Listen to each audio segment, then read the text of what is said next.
bien, le moment fort de ce soir, c'est avec le débat avec nos invités. Alors, nous avons déjà le plaisir d'accueillir Dr Ismaël Hamed, qui est historien et spécialiste des religions comparées. Dr Ismaël, bonsoir. Bonsoir. Alors, ce soir, bon, ça sera une traduction, un débat en arabe, et je salue Nahla, qui est notre traductrice ce soir.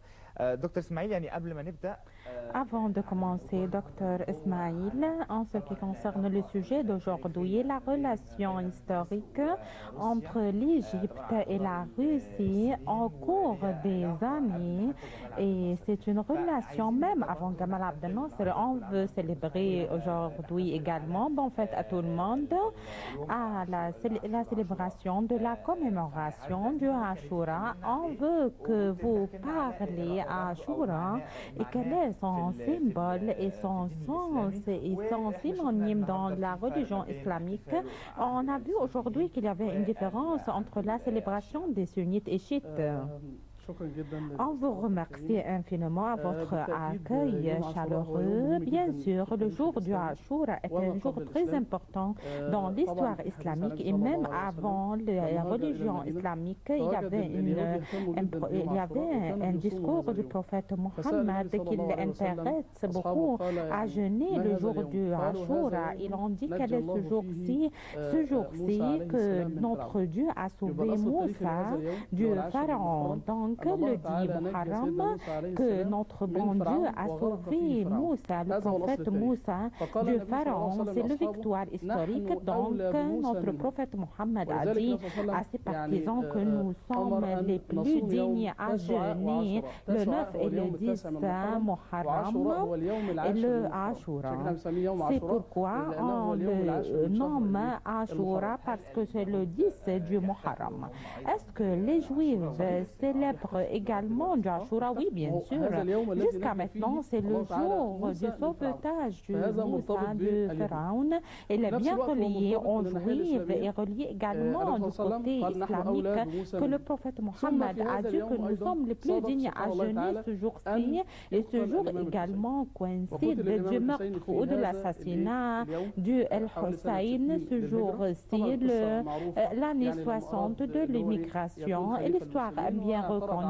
Quand il veut être le calife du musulman, El-Hussein, oui, bien sûr, ce n'est pas Ali. Ali qui a été tué ou qui a trouvé son assassinat le 40 années du Hijra. Ensuite, le régime s'est transféré à un royaume du Bani Umayya, hérité par les pères et par les fils. Et avant ça, les musulmans qui ont choisi le califat musulman, et ensuite ils l'ont octroyé. C'est pourquoi on surnomme ce jour-ci comme on élu, par exemple, on vote quelqu'un, par exemple, d'être le califat des musulmans.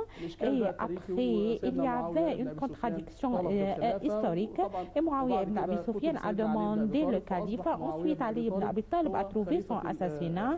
Et le califat Muawiyah ibn Abi Sufyan est devenu le califat des musulmans. Après, Al-Hassan ibn Ali a indemnisé le royaume. Et après que Muawiyah ibn Abi Sufyan a été assassiné, il est devenu le califat. Donc, l'imam Hussein a contredit de ce point. Il y avait beaucoup de paroles à Ibn Muawiyah qui n'est pas digne du point de vue moral et religieux. C'est pourquoi l'imam Hussein a contredit d'Yezid être le califat. Il y avait un heurte. Les familles du Koufa ont demandé à Hussein de venir et de les soutenir et de devenir un calife pour affronter Yazid ibn Muawiyah. Et quand il a été transféré de la ville lumineuse à El Koufa, ils ont laissé l'imam Ali, ils ont laissé également El Hussein avec ses partisans. On parle en ce qui concerne 30 personnes à peu près contre une armée des imams, et il a été tué, assassiné par un assassinat flagrant. Il a été son tête a été coupée, ils l'ont transféré ou envoyé son tête à Yazid.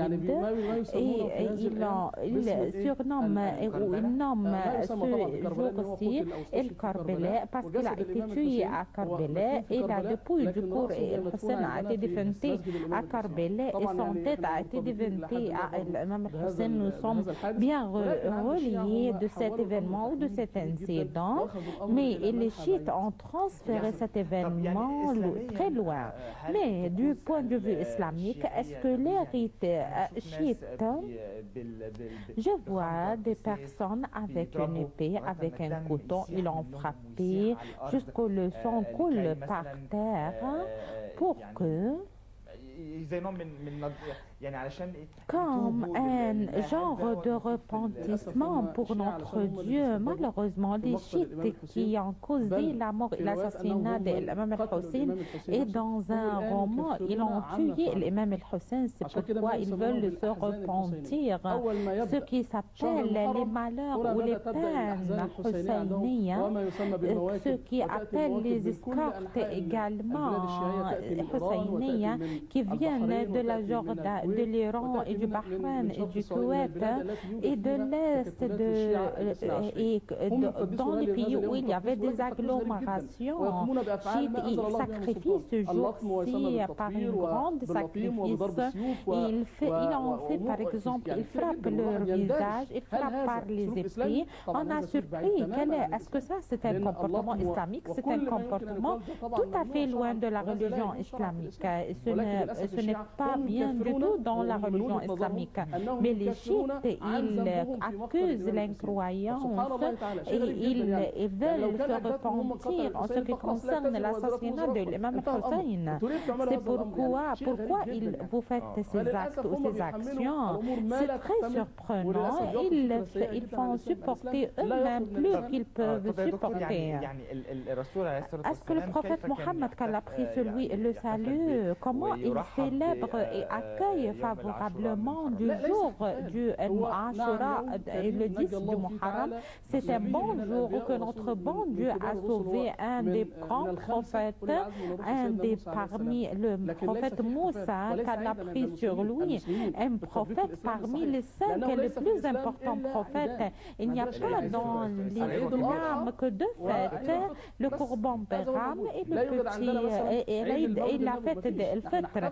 Nous ne célébrons pas de la célébration de la naissance du prophète Mohammed. Ce n'est pas une fête, mais c'est une célébration seulement. Même le jour de l'Hijra, qui est le commencement de l'évaluation de l'Hijra chez les musulmans, c'est un bon jour chez les musulmans. Comme l'imam Ali a dit, c'est un jour dont on a différencié entre le juste et le tort.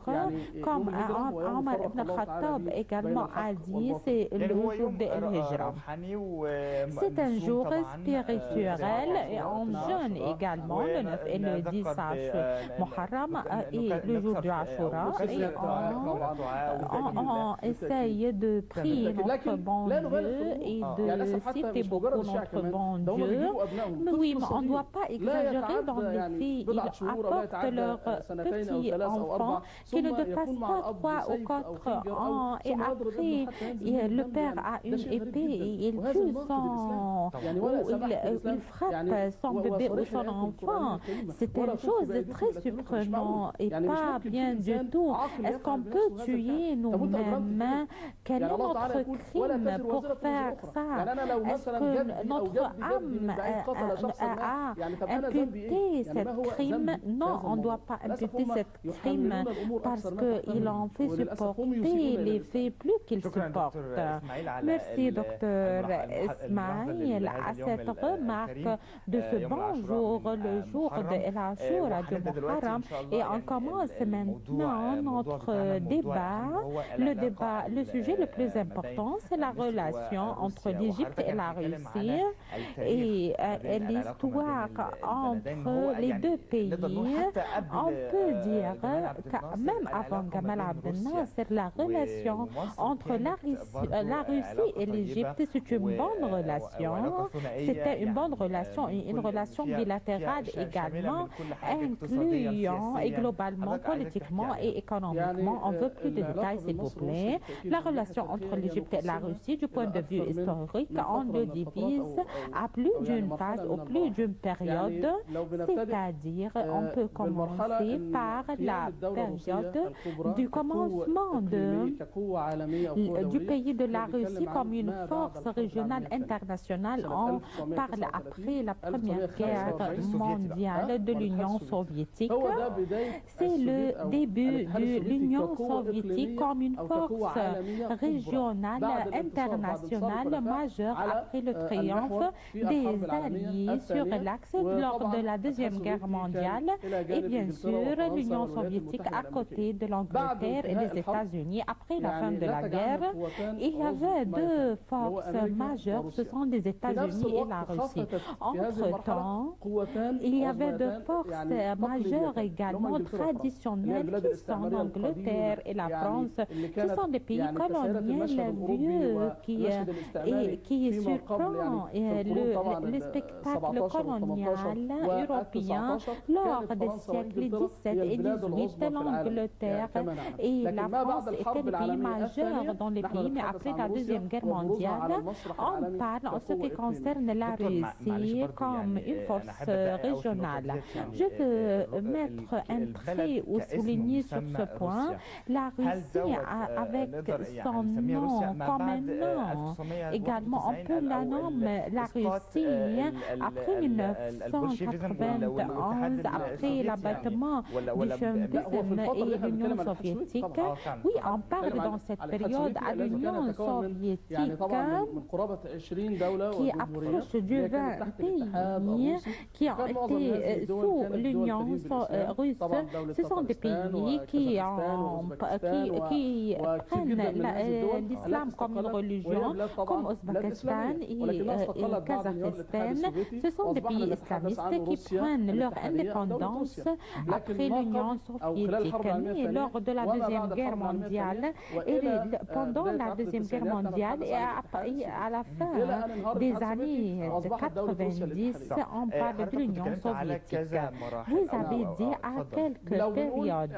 Oui, exactement. Quand l'apparition de la Russie comme une force internationale, la Deuxième Guerre mondiale, après 1945 et après 2 ans, on entre dans une nouvelle phase qui s'appelle la guerre froide entre les États-Unis et l'Union soviétique. Chaque pays a établi et fondé des alliés et il entre dans une guerre froide entre les deux pôles majeurs dans ce temps-ci et même après le début de la révolution du juillet en 1952, l'Égypte s'est dirigée vers l'Union soviétique et lors de la période nassérienne qui s'est étendue jusqu'à 1970 était une période très russe. Les relations entre l'Égypte et la Russie atteignent au sommet lors de cette période et il y avait un accrochage et un point de rencontre entre les idées communistes de la Russie croyées par Gamal Abdel Nasser par une bonne doctrine, c'est-à-dire Gamal Abdel Nasser a choisi et s'est unifié avec l'Union soviétique vu des idées des communistes socialisme et qui ressemble aux idées et aux pensées de Gamal Abdel Nasser.